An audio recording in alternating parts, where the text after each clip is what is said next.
Bom, e já com a definição de magia feita, então vamos falar um pouquinho então de alquimia, né? Então, o que é alquimia? Quando é que começa a alquimia? Se você puder dar um parecer aí para o pessoal leigo, né? Onde é que começou, as personalidades, como é que ela se desenvolveu?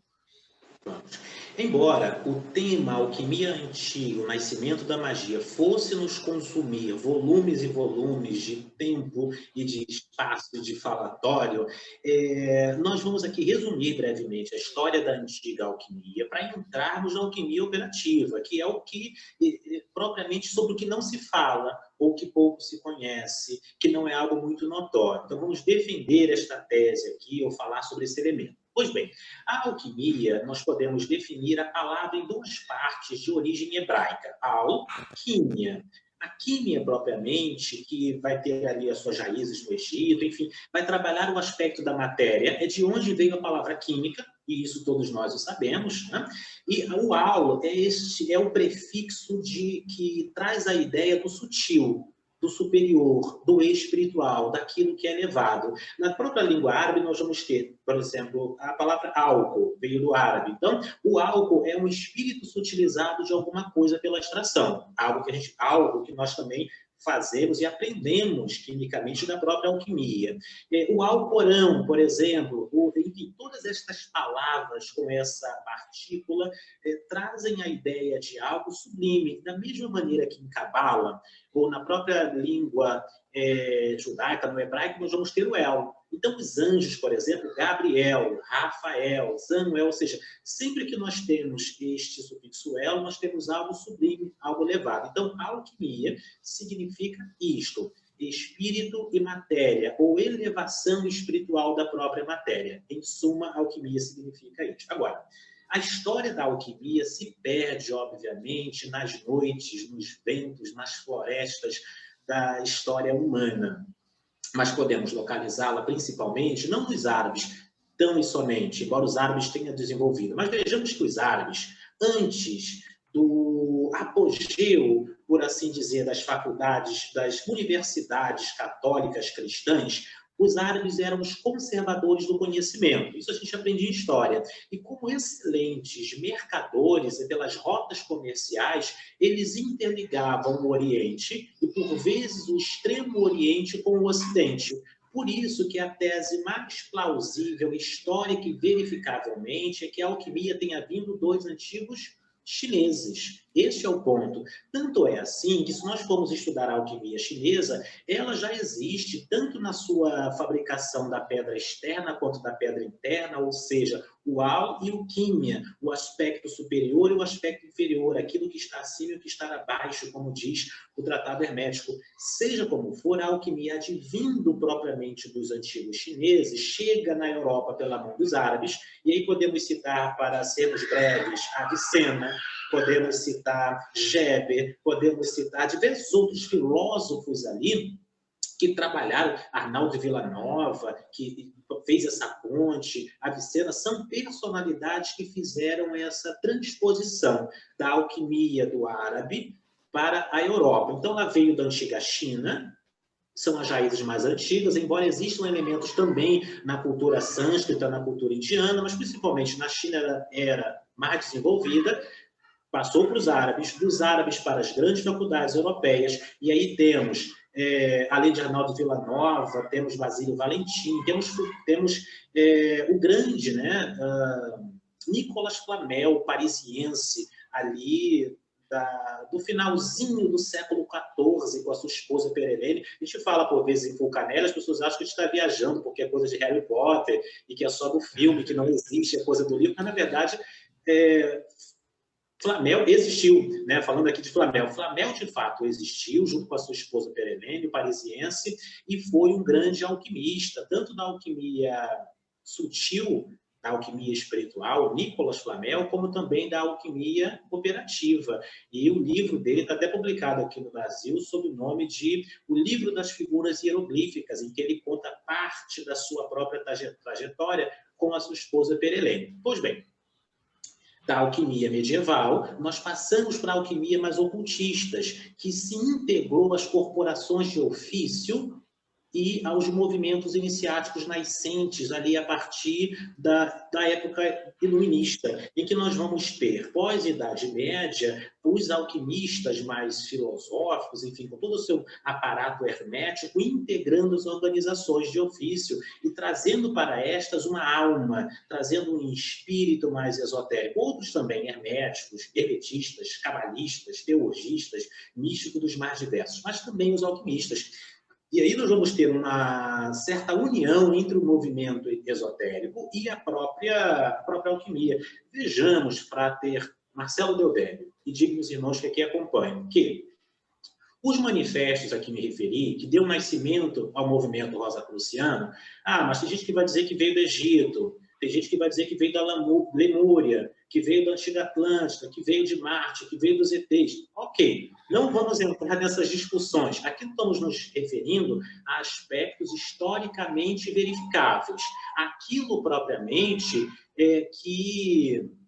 Exatamente, quem está falando aqui de Nicolas Flamel. Exatamente, ele era escrivão parisiense e foi alçado aí ao posto de grande alquimista. Pois bem, os manifestos já traziam 3 ideias fundamentais. Se nós formos ler os manifestos, o Fama, o Confessio e o Casamento Alquímico. Que 3 fundamentos eram esses? A alquimia, a magia e também trazia a própria cabala. Eram os elementos fundamentais dos próprios manifestos, que foram se desaguando nas ordens das mais diferentes que nós hoje conhecemos. Então, o rosacrucianismo sem a alquimia, o rosacrucianismo sem a magia, o rosacrucianismo sem a cabala, está propriamente destituído de alma, porque estas são as suas bases, os seus fundamentos, as suas plataformas. Então, a alquimia, por intermédio do rosacrucianismo e de outros movimentos iniciáticos, veio se perpetuando em diferentes figuras. Vamos encontrar Irineu de Filaletos, vamos encontrar, enfim,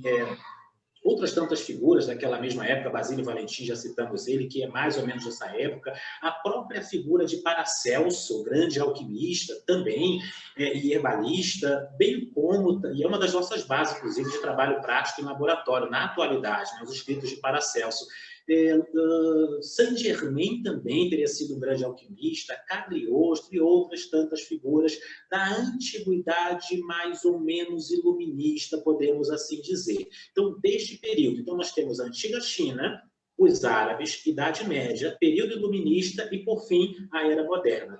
Bem, cada uma dessas eras e desses ciclos, frater Deodébio, claro, nos consumiria muito tempo. Poderíamos entrar em algo muito interessante. No entanto, vamos ficar com o último ciclo, que é o ciclo presente, ou seja, como é que a alquimia, vinda dos antigos chineses, dos sábios árabes, dos místicos e sábios medievais, dos místicos e sábios renascentistas, propriamente se integrou, sobreviveu à modernidade científica, tecnológica, cultural, enfim, política da atualidade. E aí entramos propriamente no final do século XIX e início do século XX. A partir daí, começa a história do que nós podemos chamar de alquimia moderna. E sim, antes de mais nada, é importante aqui posicionarmos que a alquimia não se resume a Carl Gustav Jung, o discípulo dissidente de Sigmund Freud. Claro, recomendo a leitura de Jung, é algo hoje em dia quase que obrigatório, não a leitura, mas o estudo, de fato, dos seus livros, Memórias, Sonhos e Reflexões, a própria Alquimia, Sincronicidade, outras tantas obras de Jung, de importante, significativa e fundamental leitura, mas não se resume a isto. A alquimia não é tão e somente algo psicológico, não se restringe, não se define, não se circunscreve aos elementos psicologistas ou mesmo espirituais. É muito comum hoje em dia você estar passeando por uma livraria, mais ou menos esotérica, e você se deparar com a alquimia de Saint-Germain, propriamente expandindo raios de luz para todos os lados, e basta você sentar, cantar meia dúzia de mantras, entrar num processo meditativo e pronto. Você já é um alquimista. Não, na realidade a alquimia tem uma base e um fundamento. Bem, poderíamos começar e puxar esse fio histórico da alquimia operativa de diferentes maneiras. Vamos escolher a figura do martinismo. Vamos começar por aí, né? Falamos do rosacrucianismo, que é fundamental, mas vamos começar pelo martinismo. Quando Papos, dignos irmãos e irmãs, e acredito que esse seja um tema de interesse também dos senhores, ele, advindo, né, da sua linhagem de São Martin, uma linhagem espiritual, quando ele se descobre, ou propriamente se descobre, junto com Agustin Chabozeau, um filósofo desconhecido, alguém que detém a patente ou a iniciação de Luiz Cláudio São Martin, que, por sua vez, veio lá de Pasqualini, enfim, do Elos Cohen, etc. O que acontece? Papos cria, em 1888, na cidade de Paris, na França, uma ordem martinista, um círculo martinista que veio depois a ser chamado de fato martinista, mas, enfim, o martinismo começa ali na França em 1888, até em contraposição às ideias mais orientalistas de Helena Petrovna Blavatsky, que tinha alguns anos antes, junto com seu esposo, Coronel Olcott, criado na cidade de Nova York, em 1875, a Sociedade Teosófica.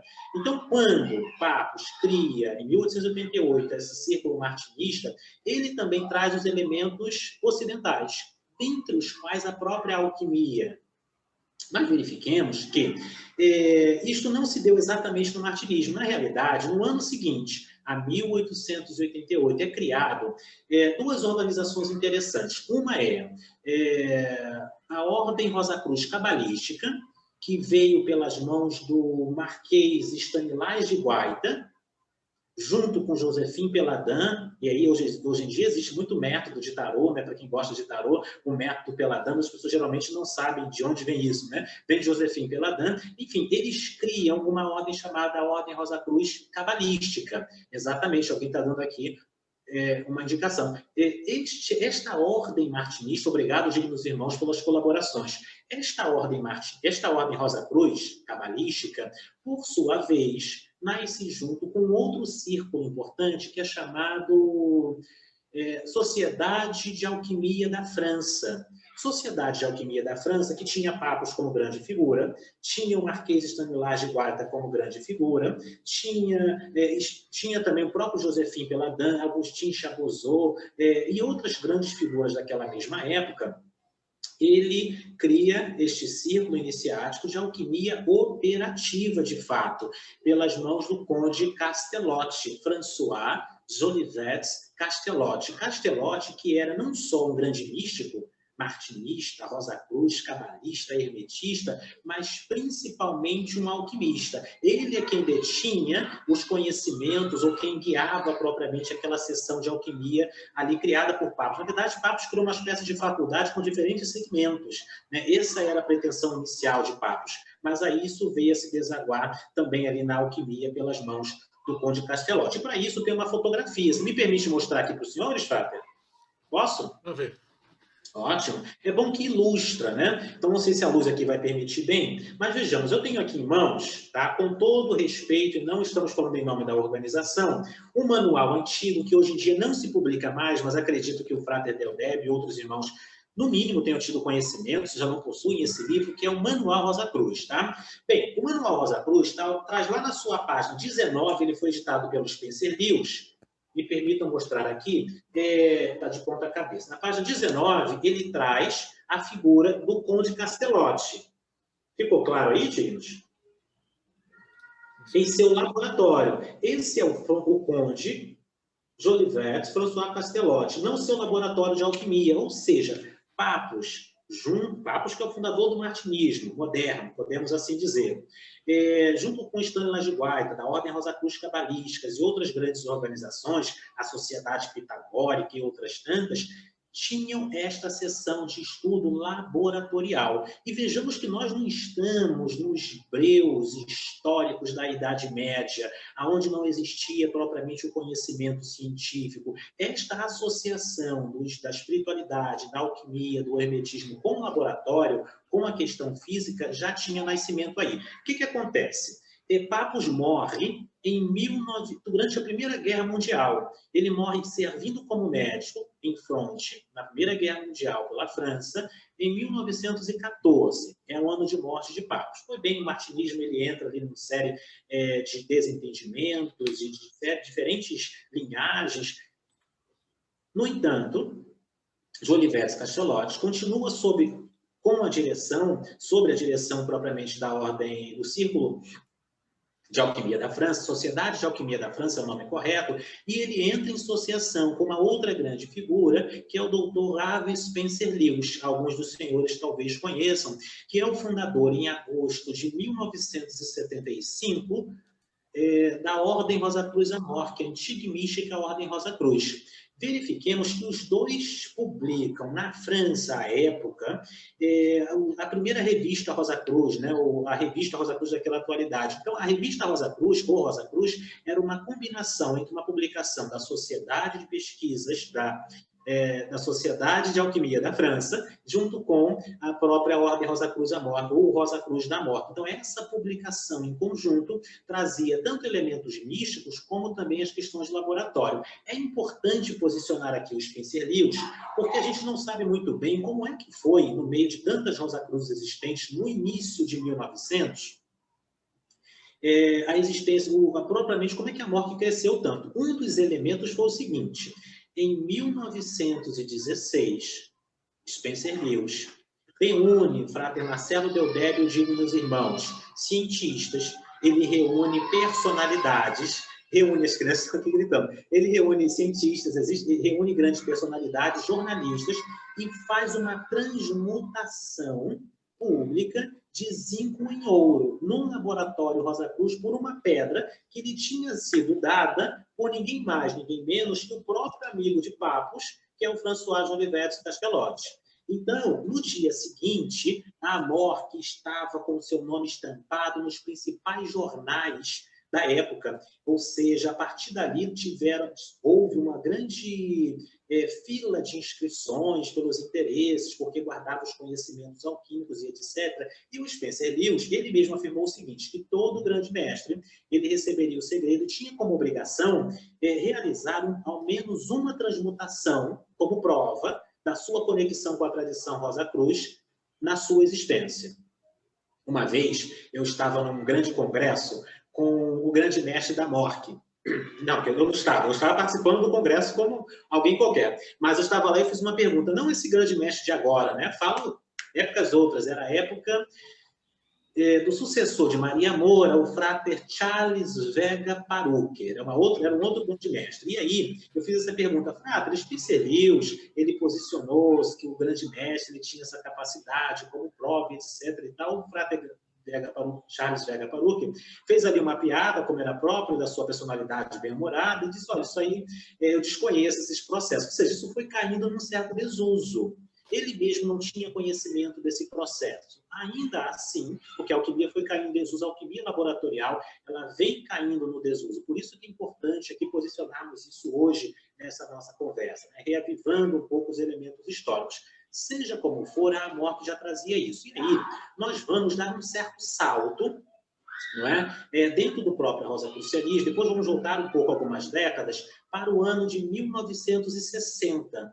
No ano de 1960, Frater Deodébio, um outro frater norte-americano, chamado Frater Albertus, ou Albert Heidel, ele cria em San José, Califórnia, Estados Unidos, um outro círculo chamado Sociedade de Pesquisas Paracelso. Essa Sociedade de Pesquisas Paracelso tinha autorização do primeiro grande secretário da Morte, que foi também membro das ordens originais de Papos. Essa figura foi Torquemadato, ou seja, nós tínhamos ali uma sociedade de trabalho laboratorial, físico mesmo, ou seja, de destilação, de conjunção, de calcinação, de produção propriamente da pedra filosofal, dos elixires e etc. A gente pode até entrar depois nisso. O que é um elixir? O que é uma pedra filosofal? Quais são as metodologias? Claro que isso também comportaria um outro volume enorme de tempo.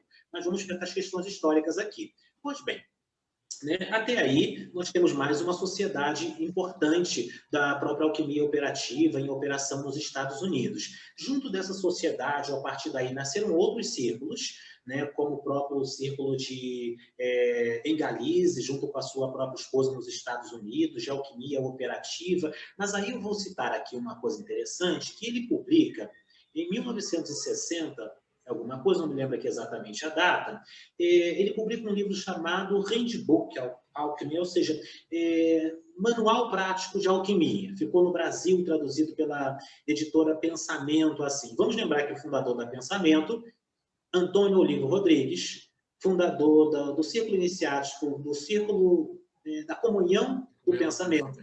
Ele cria essa ordem em 1908, com autorização direta de Papos, com autorização direta de Chabozeau, com autorização direta do próprio Castellotti. Então, o fundador de uma ordem brasileira genuína, que é a Comunhão do Pensamento, tinha essa conexão também, mesmo que tinha os Spencer-Lewis, mas não trouxe o elemento prático. Pois bem, entra para essa organização, ele publica esse livro, né? Em 1960 e pouco, o Frater Albertus, e ele tem como um prefaciador uma figura que talvez os senhores conheçam, que é o digno Frater Israel Regardie, que tinha sido, há algum tempo antes, uma grande força personalística dentro da Aston Argento, no pensamento da própria A, e foi, inclusive, disse, um dos secretários de Aleister Crowley, por assim dizer. Ele teve um convívio ali muito grande com Aleister Crowley. Pois bem, essa figura, ao prefaciar, que é o próprio Israel Regardie, ele estava em contato com a Sociedade de Alquimia Paracelso, fundada em 1960, com autorização da linhagem do próprio Castellotti e do pessoal de Papos. Ele mesmo começa a praticar a alquimia operativa. Uma das provas disso, e aqui me permitam mostrar um outro livro, eu trouxe algumas coisas, se possível, o foto lá não vai dar para mostrar tudo, mas diversos elementos que talvez passem em branco para algumas pessoas. Esse livro aqui é publicado pelo digno Frater Veneziani, que já está junto aos filósofos desconhecidos como mestre. Esse livro é o livro A Godendal, né, pela editora, pela Madras, especificamente, prefaciado também pelo próprio Veneziani. E nas suas introduções, se os senhores forem verificar, lá na página, para quem tiver um livro, tá? Nós vamos ter lá numa das suas páginas iniciais, referindo-se especificamente a Israel Regardie, como tendo seu próprio laboratório de alquimia. Ou seja, Israel Regardie, ele alinhando-se com o Frater Albertus, codinome para Albert Heidel, que foi um grande professor também universitário à sua época, na década de 60 nos Estados Unidos, ele começa a praticar alquimia, muito embora ele tenha escrito um livro muitos anos antes, um tanto quanto que negando a alquimia operativa, dizendo que era coisa de soprador, que era desnecessário, etc. e tal. Mas nós vamos verificar que mais ao final da sua vida, Israel Regardie ele começa a praticar alquimia laboratorial. E por que isso também é importante? Porque não são pessoas dentro do ocultismo, da filosofia, do pensamento racional, que nós podemos posicionar como caducas, pessoas um tanto quanto de pensamentos mesquinhos ou de baixo nível intelectual. Não, são pessoas amplamente gabaritadas, aprofundadas. Para se ter uma ideia, o próprio Regardie, ele vai ser o autor de um dos livros que considero o maior, o melhor livro de magia que li até então, dos mais palatáveis, dos mais fáceis. Existem outros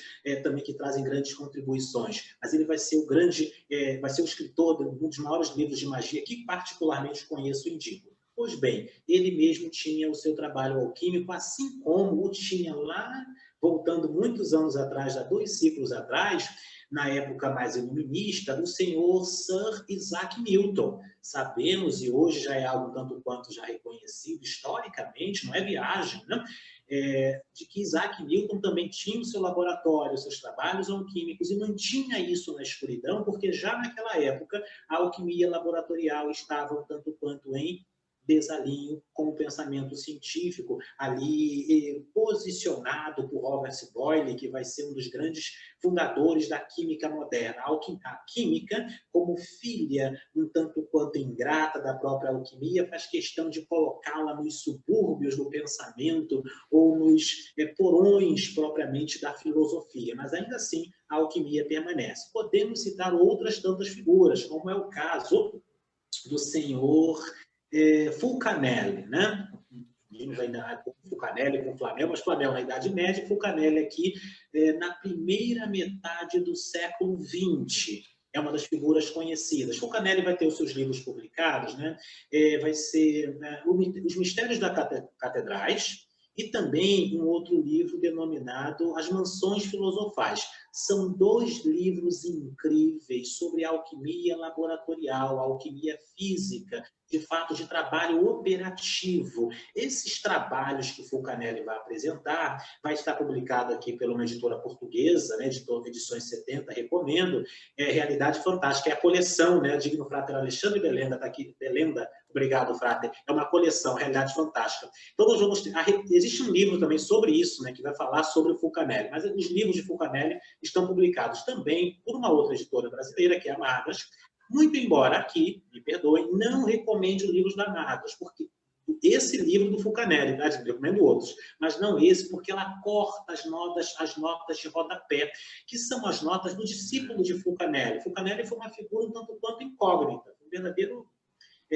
SI, no superior incógnito, invisível, mas o seu discípulo, ele propriamente foi uma pessoa conhecida, e essa figura conhecida, ela publica e traz ideias, traz anotações, traz configurações alquímicas muitíssimo interessantes sobre o próprio mestre. Então, nós vamos ter aí diferentes círculos. Pois bem, vamos aqui a um outro círculo iniciático. Isso foi na França, tá, Dimas? Primeira metade do século XX, já sob aí o pensamento científico, não mudou muita coisa de lá para cá, então nós temos basicamente o mesmo pensamento. Pois bem, outro círculo de fundação que nós podemos posicionar foi com o português.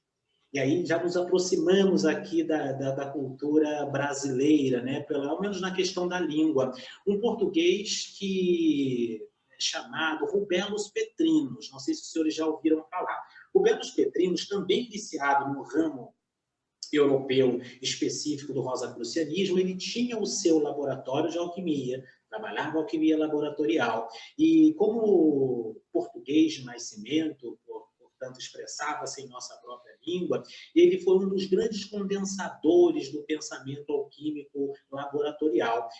Rubelos Petrinos vai criar, me permita aqui mostrar mais um livro para os senhores, ele publica vários livros, tá, Dimos? Dentre os quais, esse é o livro aqui, ó, de alquimia laboratorial. Para quem desejar pesquisar, vejam que o livro é inteiramente sobre os processos alquímicos. Pedra filosofal, elixires, esfagíria e etc. Não é uma coisa assim, olha, vamos cantar um mantra para Saint-Germain e pronto, já somos alquimistas prontos e acabados. Não é. É algo realmente operativo, muito embora exista, obviamente, a questão da oração, da meditação, da sublimação, da questão espiritual. O alquimista considera-se só alcança a pedra filosofal externa quando ele alcança também a pedra filosofal interna. E essa figura, né, que é o próprio Frater Rubelos Petrinos, também Rosa Cruz, né, mas de uma outra linhagem lá europeia, ele foi um dos grandes nomes da própria alquimia, da alquimia moderna. Enfim, são diferentes nomes que podemos evocar dentro desse ponto, que vão nos dar a alquimia operativa que nós temos hoje. No Brasil, poderíamos citar aqui algumas pessoas, né? Podemos citar, além de nós outros, que nos situamos na atualidade, antes estávamos em Curitiba, mas agora nos situamos propriamente na cidade do Rio de Janeiro, em que temos um círculo de trabalho com alquimia operativa e algo muito restrito, que não faz a menor necessidade de se ter propriamente divulgação e pessoas, tanto é que raramente eu falo sobre alquimia. Embora seja o meu assunto principal, para quem acompanha mais tempo, há muitos anos, falo muito sobre outros assuntos, magia, psicologia aplicada, falo sobre questões mais históricas, mas enfim, mas não entro muito na questão da alquimia, exatamente por ser um assunto que tende a cair no desentendimento, propriamente no escárnio. Então, acho mais interessante preservar, assim como preservou Jael Regardi, ele não falava sobre isso, assim como preservou Isaac Newton, ele não falava sobre isso, assim como preservou o Specelius, ele também não falava sobre o trabalho alquímico, no que ele foi criar na época que era a Universidade Rose Croix,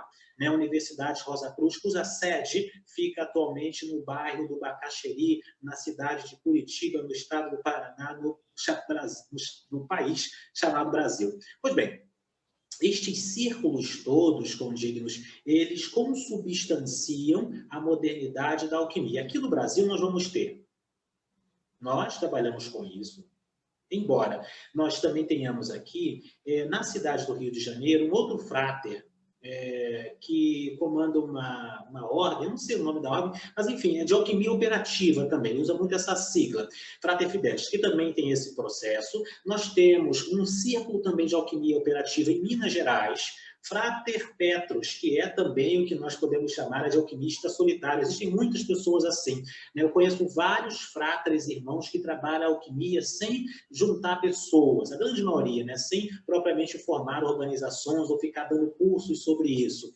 Quem faz é o pessoal de Minas Gerais, é esse frater da alquimia operativa, e nós temos outros alquimistas mais fechados, mais reclusos. Nós somos da parte dos fechados, dos reclusos, assim como o Frater Petrus e outras figuras que não têm aqui autoridade, autorização para citar o nome. Seja como for, a alquimia operativa também está vigente em todo o mundo e também vigente no próprio Brasil. Em suma, esse é o contexto da própria alquimia. Poderemos agora, caso os senhores não tenham perguntas sobre esse processo histórico, adentrar de fato no que é o processo, no que é a metodologia, no que são as definições práticas da alquimia operativa. Frater Marcelo Deodébio.